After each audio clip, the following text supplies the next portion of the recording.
ABV Venkateswararao గారు కొత్త party పెట్టబోతున్నారు అన్నటువంటి సంగతి మనందరికీ తెలిసిందే. కాకపోతే ఈ కొత్త పార్టీ వెనకాల చంద్రబాబు నాయుడు గారు ఉన్నారు. ఆయన ఆదేశాల మేరకే ఏబీవీ గారు కొత్త పార్టీని పెట్టబోతున్నారు అని చెప్పేసి కొన్ని వార్తలు మనందరం చూసాం.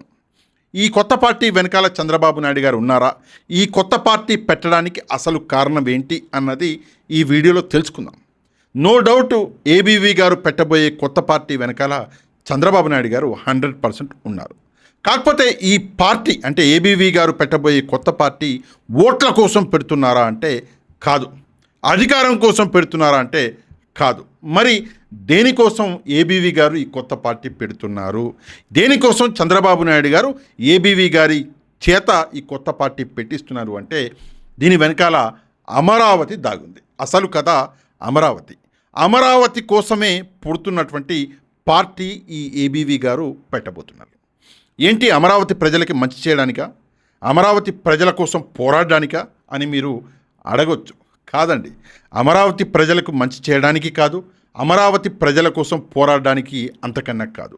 మరి ఎందుకు అంటే అమరావతిలో ఫేజ్ 2, ఫేజ్ 3 ఈ ఫేజులకి సంబంధించి ఏదైతే భూమి ల్యాండ్ పుల్లింగ్ చేస్తున్నారో దానికోసం ఈ ఏబీవీ గారి పార్టీ అన్నది రేపొద్దున పనిచేస్తుంది.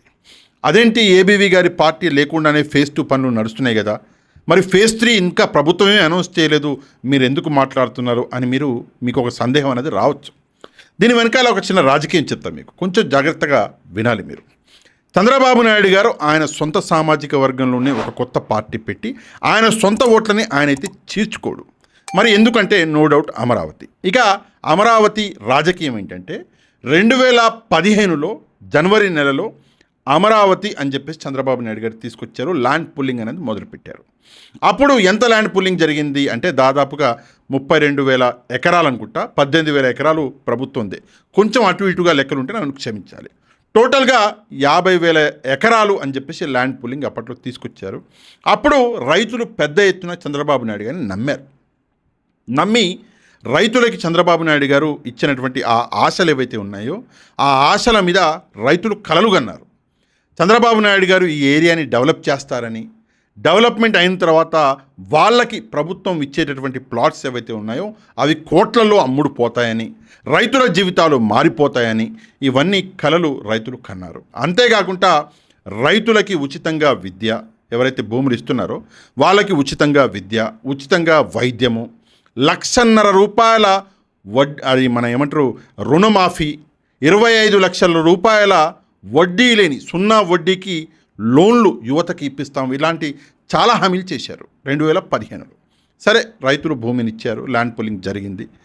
ఈ రోజు వరకు దాదాపుగా 11 సంవత్సరాలు 12 సంవత్సరాల వరకు ఆ రైతులకి వచ్చినటువంటి ఆదాయం ఏమీ లేదు. వాళ్ళ భూమి కోల్పోయారు. ఇంతవరకు ప్రభుత్వం వాళ్ళకి ఇస్తానన్న రిటర్న్ ప్లాట్స్ ఇవ్వలేదు. ప్లాట్లు ఇవ్వడం పక్కన పెడితే రైతుల కోసం చంద్రబాబు నాయుడు గారు చేసిన ఒక్క వాగ్దానాన్ని కూడా ఆయన అంటే చంద్రబాబు నాయుడు గారు పూర్తి చేయలేదు. దీనికి సంబంధించి రైతులకి కోపం వచ్చింది. చాలాసార్లు మనం చూసాము, రైతులు తిరగబడ్డారు. మాకేంటి షూరిటీ, మాకు రాసి ఇవ్వండి అని చెప్పి ఇప్పుడు ప్రభుత్వాన్ని షూరిటీ అడుగుతున్నారు రైతులు. ఈ దుస్థితికి చంద్రబాబు నాయుడు గారి ప్రభుత్వం అనేది పడిపోయింది. సరే, మళ్ళీ 2024లో చంద్రబాబు నాయుడు గారు వచ్చి మళ్ళీ ఇప్పుడు దాదాపుగా 20,000 ఎకరాల భూమి కావాలి. అందులో 17,000 ఎకరాల ల్యాండ్ పూలింగ్ అనేది చేస్తున్నారు. మిగతా 2,500 ఎకరాలు ప్రభుత్వ భూమి అనేది ఉన్నది. ఈ 20,000 ఎకరాలు అనుకోండి టోటల్ కలుపుకుంటే. ఈ రెండో ఫేజ్, సెకండ్ ఫేజ్లో 20,000 ఎకరాలు మేము ల్యాండ్ పూలింగ్ చేయబోతున్నాం అని చెప్పేసి మళ్ళీ ఒకటి కొత్తగా తీసుకొచ్చారు. ఈ విషయం మీద నారాయణ గారు పాపం తిరుగుతున్నాడు. నారాయణ గారు వెళ్ళి రైతులని కన్విన్స్ చేసే కార్యక్రమం చేస్తుంటే రైతులు ఒప్పుకోవట్లేదు. చాలా కష్టంగా ఒప్పుకుంటున్నారు. చాలా కష్టంగా ఒప్పుకుంటున్నారు.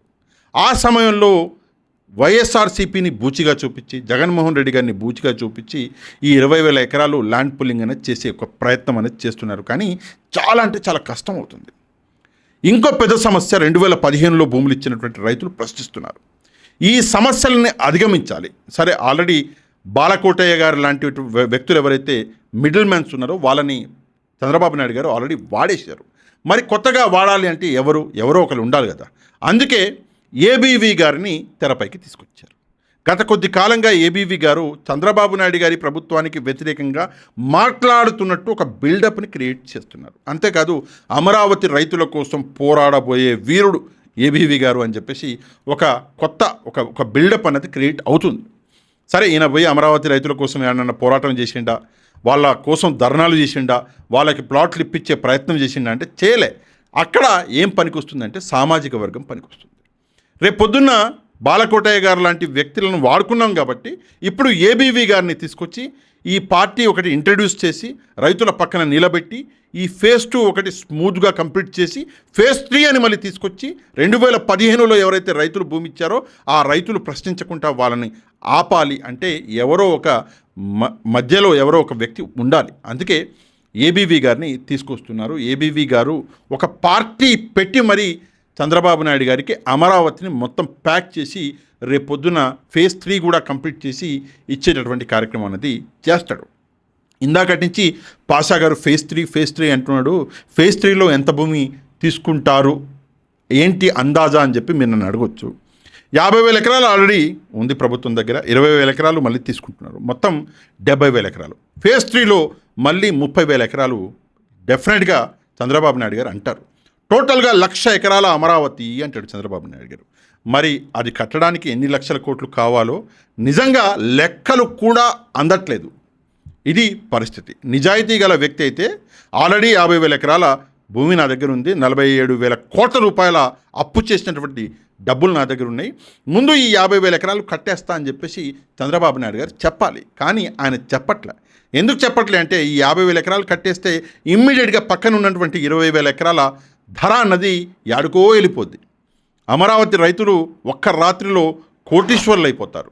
హైదరాబాద్లో గాల జూబ్లీ మన హైటెక్ సిటీలో అట్లా అయిపోతారు. అలా జరగకూడదు.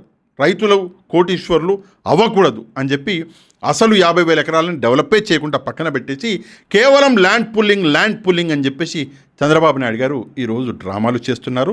ఆ డ్రామాలకి ఎవరిని వాడుకుంటున్నారు అంటే ఈ ఏబీవీ గారి లాంటి వాళ్ళని, ఈ బాలకోటయ్య లాంటి వాళ్ళని, వీళ్ళని వాడుకుంటున్నాడు చంద్రబాబు నాయుడు గారు. ఏది ఏమైనా ఇది లక్షల కోట్ల రూపాయల స్కామ్. ఈ స్కామ్లో ఒక చెమ్మెడు నీళ్లు మిగిలినా కూడా ఆ వ్యక్తి కోటీశ్వరుడు. అందుకే ఎవరు ఎంత దోచుకోగలరు అని వాళ్ళంతా దోచుకుంటున్నారు ప్రజాధనాన్ని. చెమ్ములు పట్టుకుని తిరుగుతున్నారు, యాడ నీళ్లు దొరుకుతాయి అమరావతిలో అని చెప్పేసి, యాడ ఎంత దోచుకోవచ్చు అని చెప్పేసి.